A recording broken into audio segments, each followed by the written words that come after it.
पहिली तर गोष्ट कॉन्फिडंटली उभं राहा, आवाजामध्ये थोडीशी धमक ठेवा, चेहऱ्यावरती छोटीशी स्माइल ठेवा आणि मला हे स्टेज गाजवूनच जायचंय ही कन्सेप्ट डोक्यामध्ये ठेवूनच उतरायचं.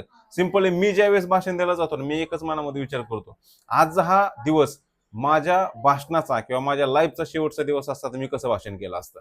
बस एवढेच एक कन्सेप्ट मी प्रत्येक स्पीचच्या वेळेस घेतो आणि स्टेजवरती उतरतो आणि स्टेजवरती धमाका करून येत असतो. लक्षात घ्या, माइंड ब्लँक होण्यापाठीमागचं रिझन मी अगोदर पण सांगितलेले की बॉडीवरचं कंट्रोल निघून जातं, फिजिकली कंट्रोल निघून गेलं की मेंटली कंट्रोल पण निघून जातं. म्हणून स्टेजवरती उतरताना कधीही 4 ते 5 वेळा मोठा श्वास घ्यायचा आणि मगच स्टेजवरती उतरायचं.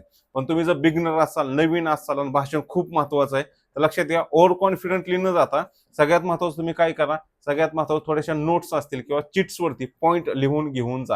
याला आपण कॉपी नाही म्हणत आहे, त्याला हिंट मिळते की नेक्स्ट पॉईंट मला काय बोलायचं आहे. त्याच्यामुळे काय होतं, टाइम मध्ये भाषण आपलं कम्प्लीट होण्यामध्ये मदत करते, मुद्दे कुठलेही सुटत नाही. कारण बऱ्याच वेळा असं होतं बघा की आपण जेव्हा खाली येतो आणि खाली आल्यानंतर वाटतं की अरे हा पॉईंट सांगायचा राहिला, ह्या पॉईंटवरती मला टाळ्या मिळल्या असत्या, ह्या पॉईंटवरती थोडं इम्प्रेशन पडलं असतं.